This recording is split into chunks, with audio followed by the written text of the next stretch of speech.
LA is not even like a fun city.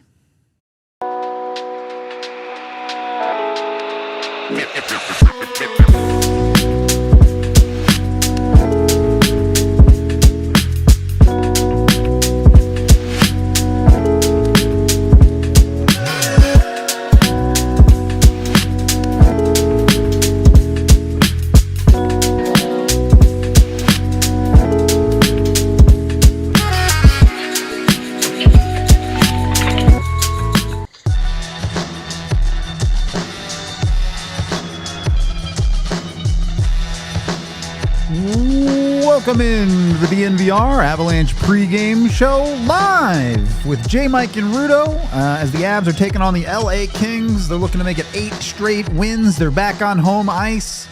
I will never doubt the Avalanche again after last game, so they better win. I'll put it to you that way. But honestly, though, Avs have obviously been otherworldly this year.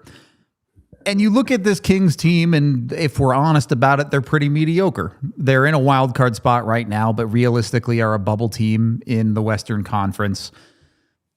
And I'm kind of two minds about this, J. Mike. On the one hand, yeah, LA is a team that you look at and you expect the Avs to beat, but it's also the team in that exact position where you expect pure desperation out of them because they desperately need 2 points compared to an Avs team that is kind of running away with the NHL.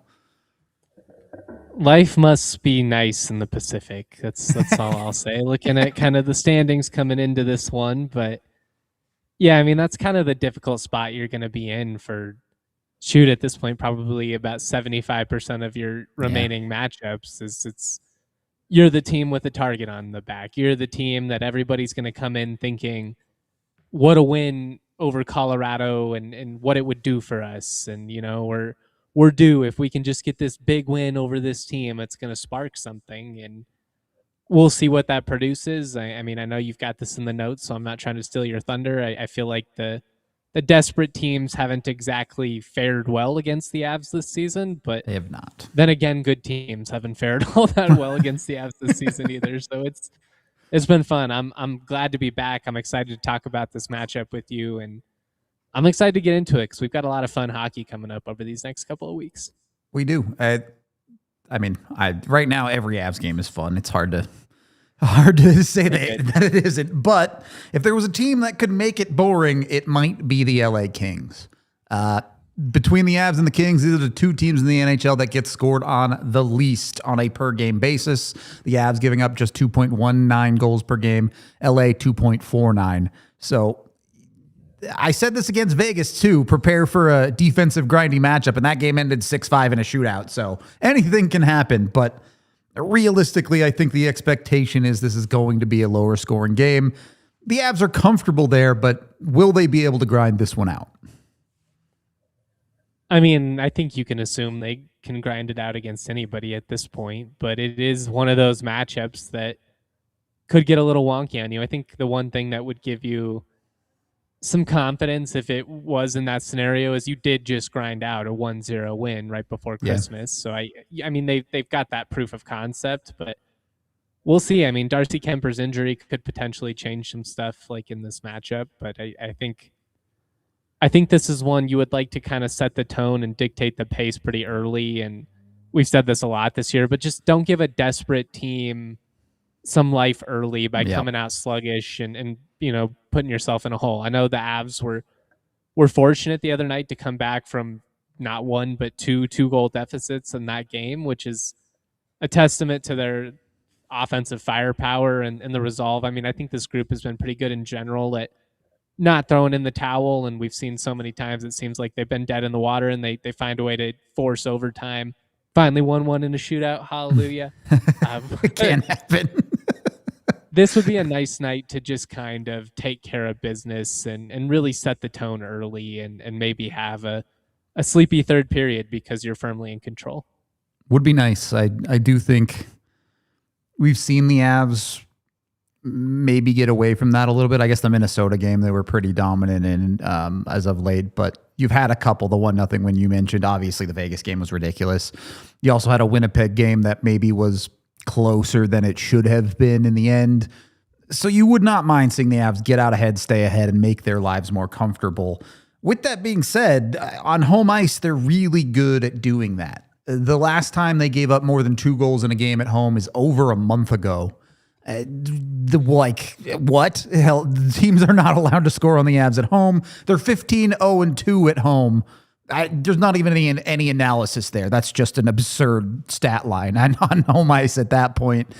It's hard to think. I like that you're drilling at home, though, right? Because that's kind of like when everybody talks about this team, you talk about McKinnon, you talk about Makar, you talk about the offensive potency, which is certainly legitimate. But I mean, this has been outside of the power play, and we all know that song and dance. But this has been as well-rounded of a team as you could really hope for.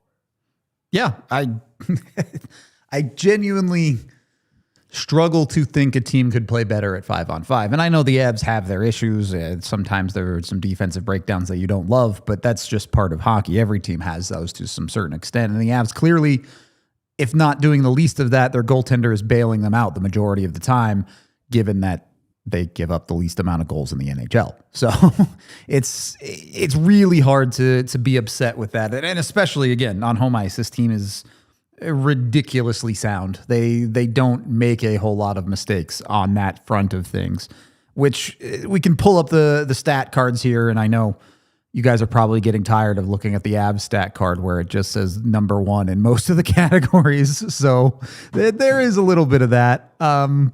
Super duper solid though, top to bottom from Colorado, other than that power play. But the penalty kill is making up for it by being one of, if not the best in the league on any given night. And then you flip that over to the Kings side of things, and it's almost an inverse chart. The one thing the Kings are great at, they really don't give up pretty much anything at 5-on-5. It's very difficult to score on this team, except for they don't score at all either. They also have horrible special teams. Maybe that's the out. Maybe the Avs power play can actually help them. I do think it's been better over the last 2 weeks, even if they didn't score the other night. Am I just imagining things? Am I being a pretender if I say I need the Avs to start winning based on their power play, J-Mike? Is that too much to ask with how good this team has been? It's probably getting a little greedy if we're being real, just based on how well they're doing everything else. But it is one of those things that could prove to be fatal. So it's not something you can just ignore, and it's why we have to keep bringing it up over and over again. And there's not really much else to say other than find the back of the net, score some damn goals. But I am with you in the sense that I feel like it has trended more of a positive direction than what it was for a while there. Things, I feel like I said that a month ago, and then it was kind of stagnant again, and now it's maybe trending the right direction. Hopefully they build off of it, but this team is too good to not at some point figure that out. And you're going up against a Kings team whose power play is even worse than yours, so that's something. But the PK numbers certainly are not strong. So if you get those opportunities, is it too much to just say take advantage of them, please, pretty please? I know Christmas is over, but that's what I would like is for an Avalanche power play. I'm not even saying it needs to be elite. Give me a 20th ranked power play in the NHL at this point, and I think they're going to basically be borderline unstoppable. They can get started on that New Year's resolution early. That would be okay with me if they start on that tonight. For what it's worth, I wouldn't even put it as passable, but the Avs power play has been better on home ice, around 16%, as opposed to on the road where it's flirting with sub 10%, where it's been absolutely disastrously bad. So maybe they have a little bit more confidence in it, at least on home ice, and it's something that they could build on. Nonetheless, my expectations remain quite low for the power play. The Avs that are... They're just waiting. They're waiting for the sweet takeover, Rudo. It's coming. I'm down. If the Sweet Takeover wants to be a 4-goal power play night, that would be a fun way to enjoy it. By the way, go get your tickets. thednvr.com/events. Come join us in the Suite. I'm going to be there. Bailey will be there. AJ is going to be there too. So Suite's going to be an absolute blast. Awesome time. Great way to watch a hockey game and be part of the DNVR community. Come down. Yeah. be a part of that. We have a couple of other takeovers later in the year too if you want to get signed up for those. Maybe, I get it. Suites are expensive. You want a little bit of a cheaper adventure, we've got other ones. Go check it out. All right. Bedsy, back at home. We actually get to hear from Coach at morning skate when they actually have morning skates. That also helps. Let's hear from Coach on tonight's game.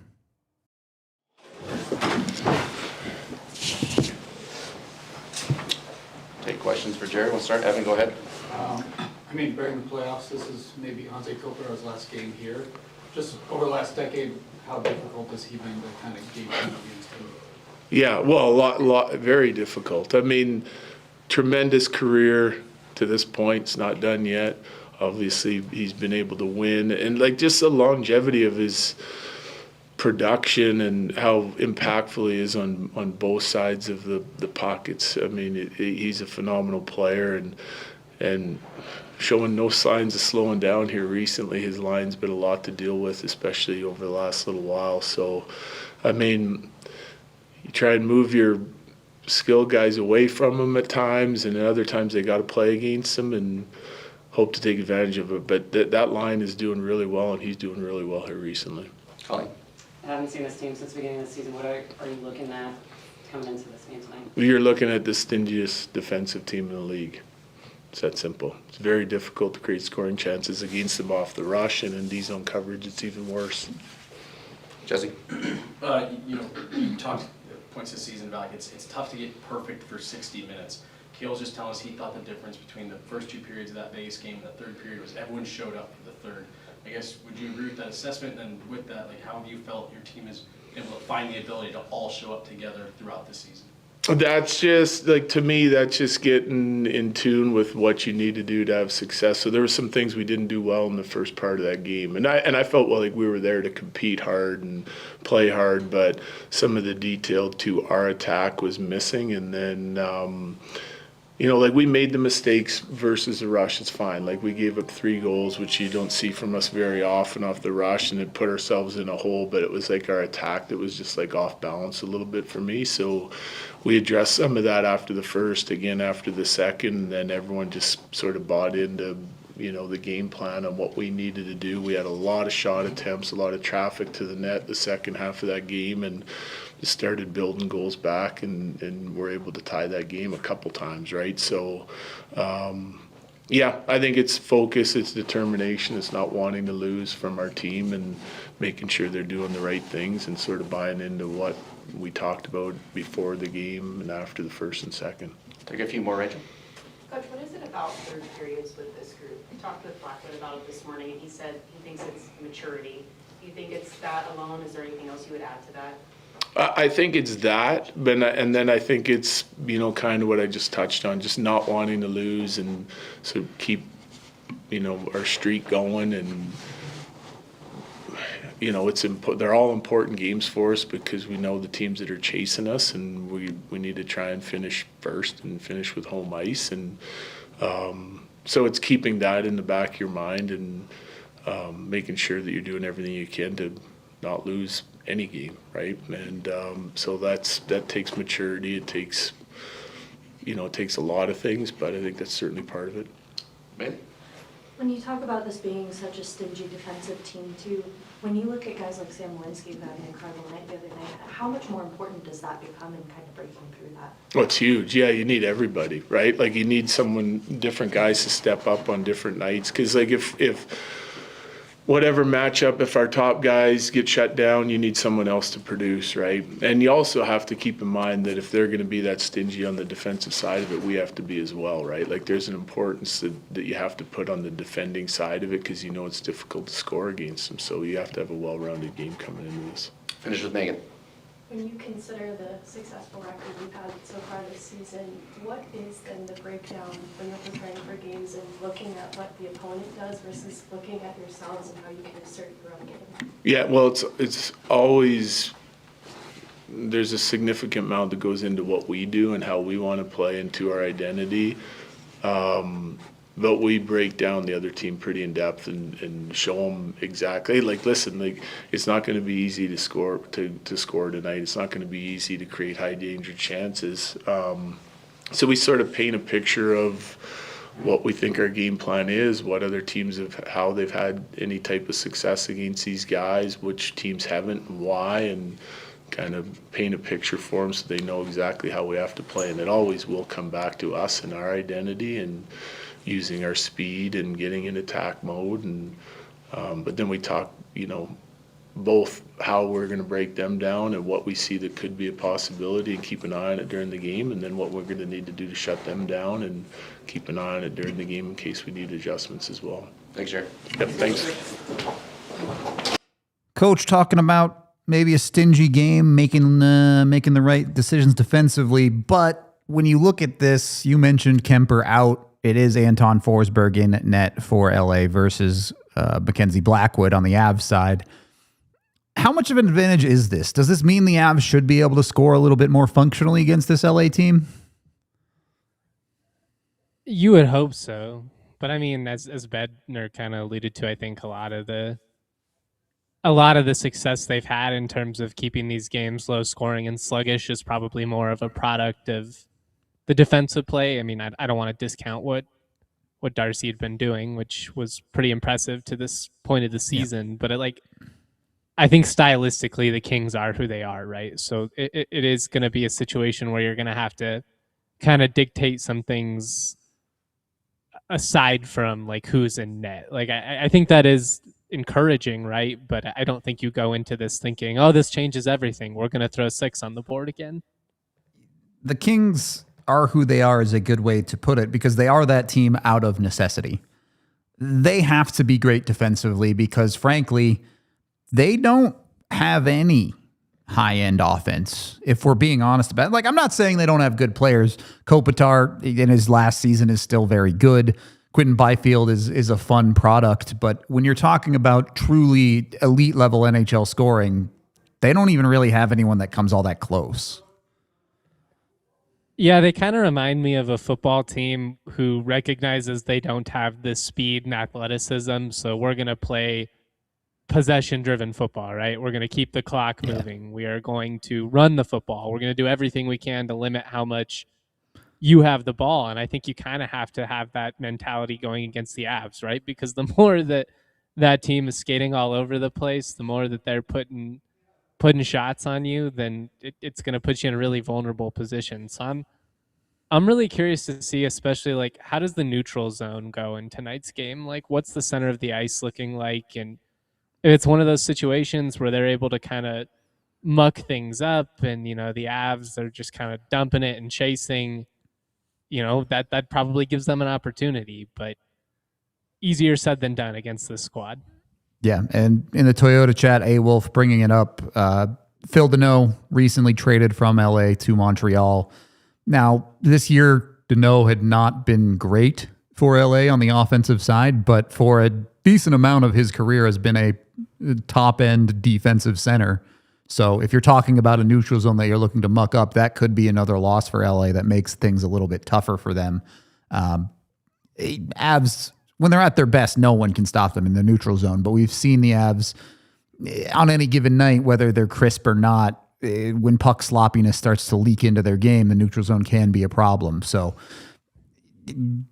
it's one of those things. The area where you potentially give up offensive chances the other way, right? Like not very rarely am I worried about the Avs like actually creating offensive execution, but it's if you have 2-3 of those plays, we've seen it in recent games even, where it's just one sloppy pass, one kind of late transition, and now all of a sudden they've got a 2-on-1 the other way, and we're putting Blackwood or whoever's in net in a tough spot.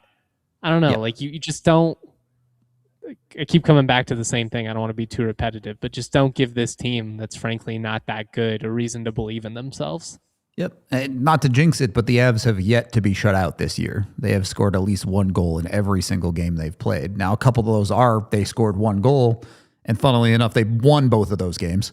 So they can do inevitable, it all. Man. Yeah. This team is inevitable. I'm just going to keep saying it because it keeps proving to be true. Until they prove otherwise, which I don't think they're going to. They're just that juggernaut of a team right now. But you look at more recent picture. the Avs bottom six forward core has not produced a ton. Now they have picked up some assists and things off of their defense, really doing the heavy lifting on maybe being that secondary production. The last actual goal scored by a bottom six forward comes from Parker Kelly on a tip-in play all the way back against Winnipeg 4 games ago. The last actual goal where they shot and scored from a forward in their depth is Olofsson against Nashville, which was 10, 11 days ago. So it's not been a ton of production from the Avs bottom six specifically. This is intrinsically tied with the Avs defense, who has produced like absolute animals as of late. Do we want to see that get balanced out, or are the Avs comfortable living this way? I think so long as the second line is, which has been great as for the it's been record right now. Yeah. It's tough to nitpick a ton, Sure. but it's less pressing of an issue to me than the power play, I'd say. It's at that point, if you're getting what you were kind of getting out of some of those bottom six guys early in the season, like that's gravy on top if we can get it. I mean, I do think it'd be nice to see Olofsson and a couple of those third line guys maybe tick up a little bit in their production, or Brindley, whoever it may be, but the capability is there. So I kind of feel like over the course of 82 games, those numbers are probably going to be in the right spot.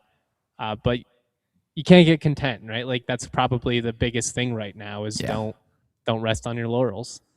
Yeah, it's got to be every night. You got to find a way to motivate yourself. And we've seen that with the Avs top six, really. And if we're boiling it down to the absolute basics, no notes. The Avs top six is being awesome and doing all of the awesome things. But when you actually look at the actual construction, we've seen some shifts, some changes. Landy has been playing on the top line a good bit, sometimes replacing Necas, sometimes replacing Lehkonen. Lehkonen has dropped down to the second line. We've seen Necas move all over the top nine, even, to be honest, over the last month. Again, it's hard to complain, but is there a version of the Avs top six you would like to see stabilize? I go back and forth on that because I think ideally in the playoffs, you're probably tinkering less. Yeah. I also think the ability to have some versatility with these guys, just knowing that you're going to have somebody get dinged up here and there is not the worst idea. I think it gives you an opportunity to kind of try some things out, especially when you're winning the way they are, that maybe you don't have that same flexibility if you're, for instance, in the King spot, or maybe it's the opposite, to where it's like, let's just try anything because we got to win more games. But I think there's a benefit in the long run of messing around with some of these guys. Where are you at on that? Yeah, I mean, the Avs certainly have that luxury, right, of Bednar can do whatever and put something in his back pocket for when a night where something's not working, he knows he has other options. And I think that is particularly focused in on Marty Necas, right? Not that Necas and McKinnon are great together. Like, it's awesome at 5-on-5, no arguments. I love what they do together. But Necas has that play driving ability that he's capable of that maybe gets wasted a little bit when he's on a line with Nathan McKinnon. So if you have a second line that's struggling to get into the offensive zone or struggling to make those steps of possession, maybe you consider putting Necas there. Even on a third line, especially with the Avs currently with the mystery of who actually plays center on the third line, Necas can help you in a certain way drive that play, even if you're unstable at center. Now, Necas is not a third line player. He's not going to spend every shift down there. That's a guy who's going to get double shifted some on a third line and up in the top six as well. But yeah, the Avs are too good, I think, to really worry that much about chemistry, at least in the top six. All of those players are so good. And you have a player like Landy moving around the lineup. He's played with a number of these guys for the better part of a decade. Like, it's not like these guys are unfamiliar with each other. So they do have some of that flexibility that I don't mind. You're right, though, in the fact that when you get to playoff time, you probably need a little bit more stability than the Avs have shown. But yeah, right now, fine. I do whatever you want. It's not going to bother me too much at 5-on-5. I feel like, if anything, it's a testament to how well Landeskog is playing. I do agree, yeah. it's kind of a perfect scenario. And with Nelson in year 2, I think it gives you a little bit more leeway to tinker a little bit if he was still trying to establish himself with the guys around him. Necas too. Like, all of these guys are basically a season in at this point, those mid-season additions from last year. I know a couple of them technically a little later on, but they're about 82 games in, like, with the playoffs and everything. So, I mean, it's a fortunate spot to be in. Let's hope that the tinkering continues to happen out of creativity and not necessarily necessity, right? Like, we have to find something here on the second line because it's just dead. It's more like, well, Landeskog's killing it, so what if we put him in front of the net and then Necas gets to lean on some of his skills more? Like, what an embarrassment of riches, and how fun it must be to be Bednar. Yeah, I do think it is a little bit of the revival of the three-headed monster. Obviously, Necas instead of Rantanen, but mechanically, like, they fill the same role still, with Landy feeling like he's fully back to the player that he's capable of being. It's just too perfect of a combo to have arguably the best player in the world in Nathan MacKinnon, one of the most responsible two-way wingers in the league in Gabe Landeskog, and then a legitimate three-way offensive threat. Necas is a great passer, a great shooter, and a great threat with the puck on his stick to just beat guys. What's not to love? I want to rebrand the shirt. It's my favorite design we've ever done. So anything that allows us to bring a new three-headed monster into the mix, I'm all for. It's not that hard to turn a 96 into an 88. That's all I'm saying. You just got to draw two little lines. All right, let's get a little bit of a look into the future here. Bust out the crystal ball. Give me a score. Give me a name, J. Mike. What's going to happen in this game? I think it'll be less back and forth than the last one, which was a thriller. I do think more low scoring, but I think the Avs find a way to get a couple past them. I'm going to say they win 4-1 with an empty netter. And I'm going to say we get a Landeskog goal tonight. I'm feeling it. I feel like the vibes are right. I like it. I like both answers. I was thinking about going 4-1 myself. I will go with the default hockey score, though, in a 3-2, the usual. Do think the Avs get there, though. Maybe it's a 3-1 game for most of it, and then LA gets a meaningless one at the end or something like that. I'll go with the other L name on the team in Lehkonen. So we'll split the difference with the top six wingers. One of them is scoring for sure, one way or another. Whichever one you think is scoring, you can go place some bets. Follow my pregame picks where things are never ordinary at Bet365. I did write down the Lecky goal, which is plus 240, but I also took the under. After last game, I don't see some nonsense happening again. I think this one is going to be a grinded out type. But I would love to see the Avs power play be a difference maker. So I took a Landy power play point at plus 225. Some decent money on individual Avs players that you can find against this LA team just because they are difficult to score against. Whatever you're betting on, whether you're following mine or making your own, make sure you do it with Bet365 and use the DNVR 365 code. When you do get signed up with them, of course, you must be 21 or older, physically located in Colorado. Please gamble responsibly. If you or someone you know has a gambling problem, call or text 1-800-GAMBLER today. Last minute here of the DNVR Avalanche pregame show. J. Mike, the Avs have an opportunity to potentially win 9 straight to end the year. Obviously, you have to get to 8 first by beating the Kings today. But at what point does setting records just become the default for this Colorado Avalanche team? It almost feels like, I don't want to say I'm getting tired of it, but every day I wake up and I'm like, here's the next record that the Avs are about to break. It's like Nikola Jokic triple doubles at this point, right? It's becoming the expected. We're more surprised when it's not in play at this point. But I mean, the fact that they're in this position is just, it's nutty. And we've said it a million times, but don't take it for granted. And, you know, you posed the question to me about a week and a half ago, are they going to get to 60 before Christmas? They did it with ease, man. Yep. I mean, at this point, why couldn't they win 15, 20 games in a row? Like this team is just silly. They are. It's almost comical how good they are. Chat, big believers. We got some 5-2s, some 6-2s in the chat. I like it. Feeling confident after the holidays, feeling ourselves. You do you, chat. Dominate. Dominate. Another quick chat thing, and then we'll get out of here. Earlier they were talking about the Avs have had over 20 different opportunities of a player with 2 goals in a hockey game. They have 1 hat trick. So maybe due for a hattie, someone?